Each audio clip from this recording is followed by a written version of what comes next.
twice weekly neurofeedback for about 8 months in the first year, put my clinical anxiety into permanent remission naturally. Hello and welcome to the Heal Yourself with me, Sarah Dawkins podcast.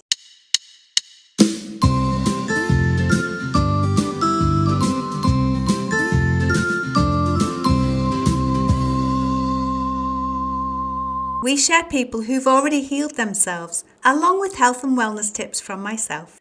Hello and welcome back to another episode of Heal Yourself with me, Sarah Dawkins. My guest today is Paige Speers. And after surviving pulmonary blood clots and oxygen deprivation brain injury at the age of 32, Paige channeled her innate resilience into recovery, finding whole person focused therapy centers around bringing all her systems back into balance in a way that would fill in the pieces and complement standard medicine. This brought in Paige's entrepreneurial vision of connecting other unsupported brain injury survivors with integrative and functional resources and practitioners, providing options to choose in alignment with their highest potential. Additionally, Paige speaks and writes about her recovery path with others. Thank you and welcome, Paige. Thanks for having me on, Sarah. Oh, my pleasure, my pleasure. You've been through such a lot reading that in your bio. Yeah, and what I've come to realize is that it all relates back to taking certain anti-anxiety medications and combination hormonal birth control for the better part of 12 years, and that likely built up in my system and led to the blood clots. And birth control is one of the risk factors for blood clots. And I only found out about the medication interactions too late when I had a GeneSight test done that year, a few months beforehand. Gosh, what a way to find out, though. You'd think your doctor would have advised you. Yeah, and there are things like what I have going on now with my movement patterns, and it's, well, through no fault of the PTs, it's more their lack of training in all the areas that has me thinking I could have or would like to have done better in that area about muscle groups and effective movement patterns, things like that, since I have patterns built up of muscle tension that may have led to current issues with my sciatic nerve. Could I walk you back now, Paige, and could you share with us what happened to you to develop the brain injury? Yeah, well, it came on suddenly, and it happened when I was at work at my first and only full-time job, ironically, at a law firm in the medical claims department.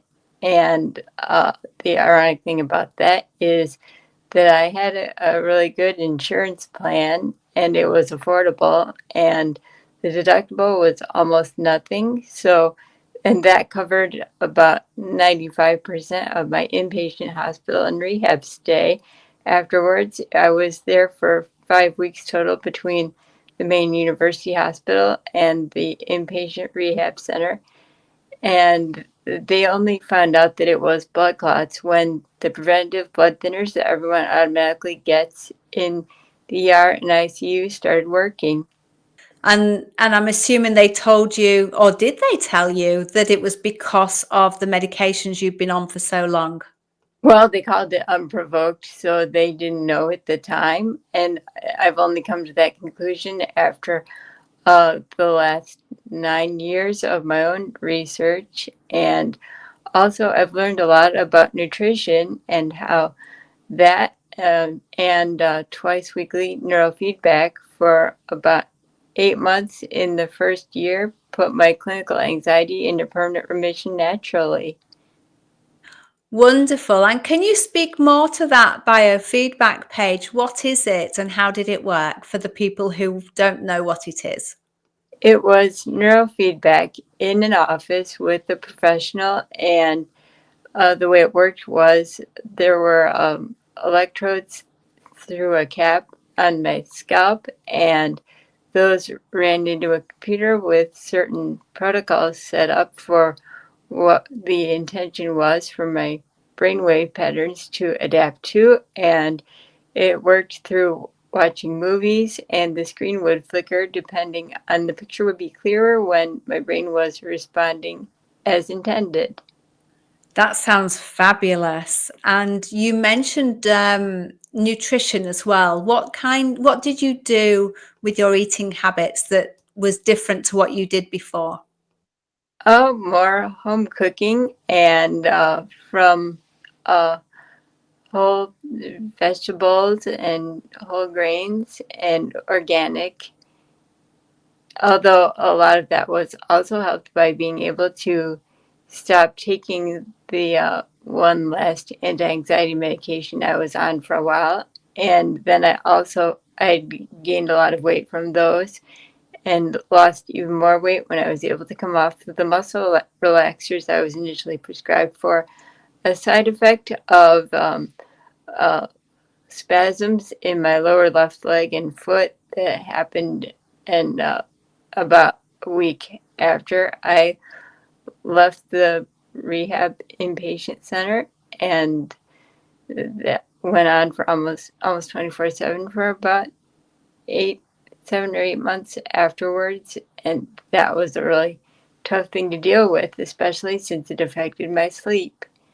Although there's sleep apnea in there too, and I've gotten a dental appliance to wear at night in 2019 or 2018, and that's been more helpful than the CPAP. Right. I was going to ask if it was a CPAP machine, but obviously it's not. It's something different to help your sleep. Hmm. Wonderful. And I also started seeing an integrative medicine provider who did the functional lab work initially and got me started on the initial supplements I was taking, like magnesium glycinate, omega 3s, a B complex, vitamin D3, and I'm still taking a multivitamin with iron, and got some hormonal labs done too, and tried to work on that. But then with this first provider, it wasn't working out so well. And then I recently, within the last year, switched to seeing a naturopath, and the protocols there are more customized and seems to be working out better. And I've actually had some detox supplements, and I feel like those have had a beneficial effect too. Wonderful. And from the supplements you've just listed, it sounds like they are targeted at your immune system, your brain, and your nervous system altogether. Yeah, yeah. And also, I'm currently taking Neuro O2 and a daily liver GI detox, as well as the and a methylation assist supplement. Right, because methylating your nerves, putting the myelin sheath back on your nerves is really important, isn't it? Mm-hmm. Fabulous. Have you done anything else outside of the bioresonance and the nutrition? Well, also expecting my functional neurologist and neuromovement providers to pick up where standard PT left off, and well, it that's what I've had to do, and also therapeutic horseback riding and chiropractic adjustments.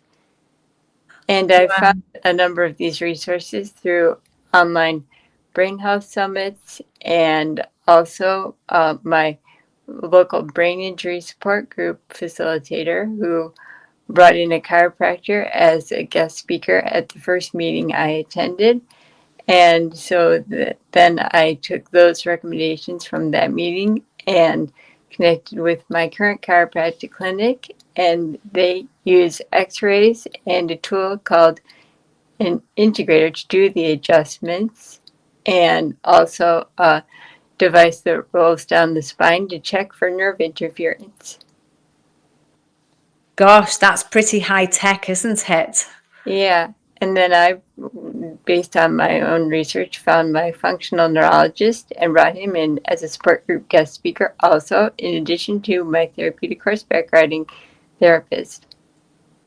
Wonderful. And movement, I assume, is a very important part of healing because you're having to reconnect your brain to all your daily functions again and help it to remember. Yeah, and especially after what was going on with my left leg, and not sure where that came from, although it likely leads back to disrupted developmental movement patterns in some way. And the PTs didn't know what to do with it at the time. And how is it now? You've been doing the horseback riding and the other movement. Has the spasms stopped? Oh, yeah, yeah, those were really only a problem for the first year, and it's leveled out since, although now I'm working on other nerve issues. Wonderful. And is this, are there things that you do at home as well outside of the chiropractic manipulation and the neurologists? And I have scheduled a massage in a few weeks, and I do some stretches, and I have a few exercises to remind my brain to connect with my muscle groups.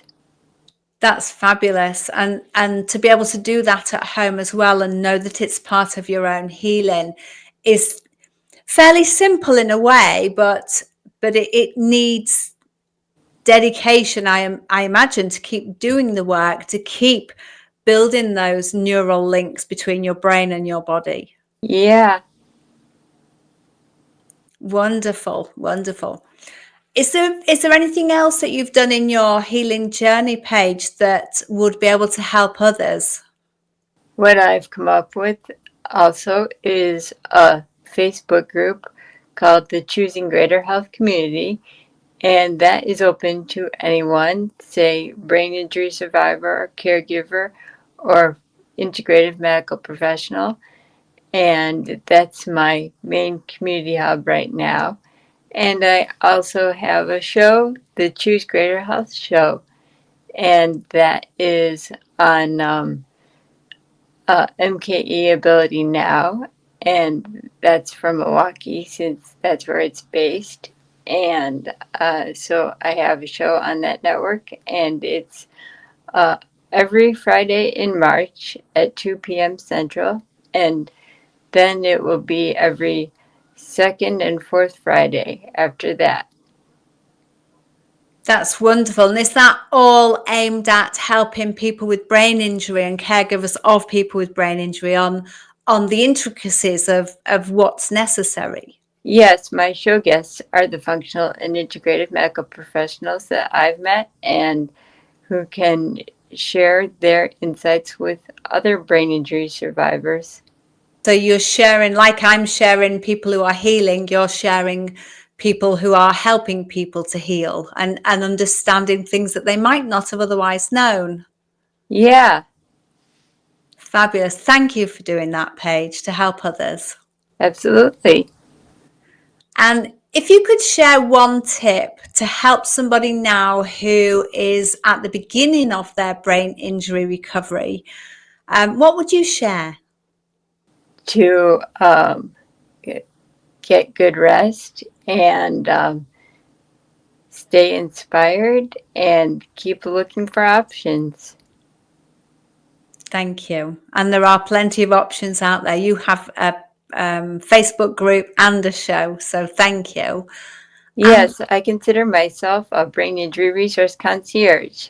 I can take the research time out of finding the best resources. because you've been there and done it and lived it. Yeah, I love that, Paige. Thank you. And where can people find you? my Facebook group is the Choosing Greater Health Community, and I'm also on LinkedIn and Instagram is also Choose Greater Health. Lovely. Thank you so much for sharing your own journey to help others and for all that you do for others too, Paige. Yeah, it's really important thing to do now, Sarah. It is for sure. It helps to inspire people and show people that they can heal. Thank you for listening. Please share this podcast with anyone who you think will benefit.